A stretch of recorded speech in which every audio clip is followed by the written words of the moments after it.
Welcome back into the Sports Source. This segment of our program brought to you by Calhoun's. 80s and 90s all week, typical Tennessee summer heat. Beat the heat, enjoy music and food on a Calhoun's waterfront patio or deck this week. You can't beat the food. You can beat the heat, can't beat the food. Take advantage of the atmosphere too. Head to one of East Tennessee's 9 area Calhoun's locations, especially those down on the water. Calhoun's, the taste of Tennessee. All right. I want to welcome in the next member of our panel down here on the far end, Chuck Cavaleris, back with us. Chuck, thanks for being here. Great to be here. Let's test our predictive skills here and look forward. We're talking about what needs to be proved, what needs to be proven in fall camp. I guess it would be proved. But we're going to look now at what do we think is going to be the stories coming out of fall camp. So a month from now, it's West Virginia week.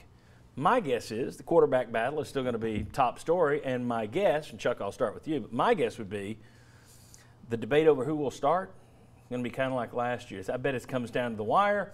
I bet you see both of them against West Virginia. So I think that's what we're talking about as West Virginia game week begins is neither of these guys has run with the ball and taken the lead and grabbed the game. Jeremy Pruitt's even hinted that it'll be important to see who's got the fourth quarter of that West Virginia game. So my guess is we're going to be talking about the rotation and who winds up with the ball last in that game. Yeah, and also on that, and a lot of that is just going to have to play out because you've got the steady hand and then you've got the returning player. But you know, both have been really inconsistent in that. But the quarterback, to me, is only going to be as good as the offensive line. And this staff has talked about running the ball more. So I want to see how that offensive line shapes up and who nails down the starting positions. So starting positions on the offensive line will be a big story at the end of fall camp still, you think. Do you think they'll line it up, or do you think we're still going to have question marks? I think you're still going to have question marks and a lot of improvement needed over last year. I think Brandon Kennedy, and this goes to what Bob was talking about earlier, I do think that Brandon Kennedy is going to lock down that starting spot at center, and that's going to allow you to slide Ryan Johnson to a guard spot where I think that's a more natural position for him. And then I think that's only going to add to the fans' confidence about what kind of unit they can put together. Kennedy has the Alabama mindset, the strength and conditioning experience. I think that would upgrade their offensive line if he can get a starting spot, and I think that'll happen. Yeah, I think that would help a lot. I also think who's the tackle, where is Trey Smith, how do they shape this thing out? I think they feel like they have maybe 6 or 7 pieces. You got to find 5, and you got to find a rotation beyond that. Who's it going to be? I don't know necessarily who it's going to be. So when we're talking about the offensive line, I don't think it's just who's starting, but who's where, because they move guys around a good bit. And what do you have at depth? Because we've seen at the offensive line the last couple of years, they've run through bodies and they haven't had a lot of guys. Well, the front line hasn't been great. The guys behind the front line have been even worse. Do you have depth at the offensive line? I think I'm going to go with top stories we'll be talking about. How healthy is Tennessee?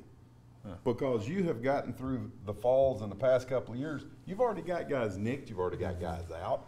And you're counting on some guys like Kirkland Jr., who hadn't been able to stay on the field, as you said earlier. Yeah. Shy Tuttle, who hadn't been able to play. When he's played, he's looked great, but he hadn't been able to play a whole lot. And so are you going to be able, and then Trey Smith, you know, what happens with him health-wise. So all those things, I think how healthy is Tennessee going to be a story, because for the past 2 years, injuries have been your number one item outside of firing your coach. Well, 2 years in a row, you've led the nation in starts lost to injury. 2 years in a row. Nobody else was in the top 5 both years. And you were number 1 both years. That's insane. I would go back, the second guy I was going to mention, in addition to the story, in addition to quarterbacks, would be the Trey Smith thing. Being that he missed spring, being that he did have a medical condition, as Jeremy Pruitt, he used the word condition, I think, at SEC Media Days. He's saying all looks well right now. I think that's a huge one to watch during the camp, because for the most part, well, not for the most part, he was the only Tennessee player that the SEC media recognized on any of the all-SEC teams coming out of Media Days.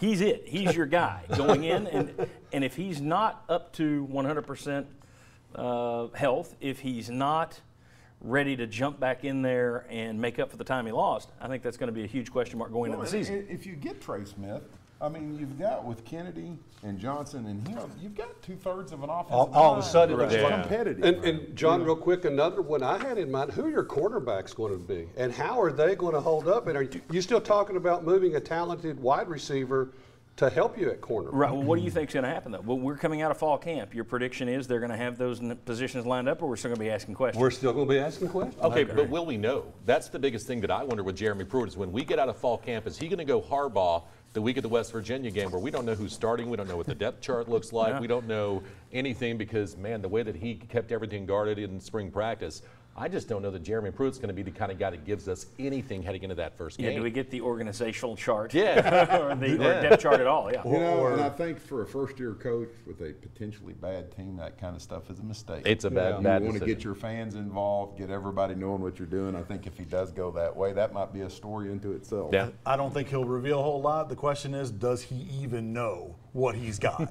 That's why he has 17 scholarship DBs, because he's still searching for them. Well, and the other thing is he's going to have a lot of guys in fall camp that he hasn't seen yet. Right. You talked about some of these transfers that are just getting in. You talked about some of the freshmen that haven't had a chance to really go through anything. Guys back from injury.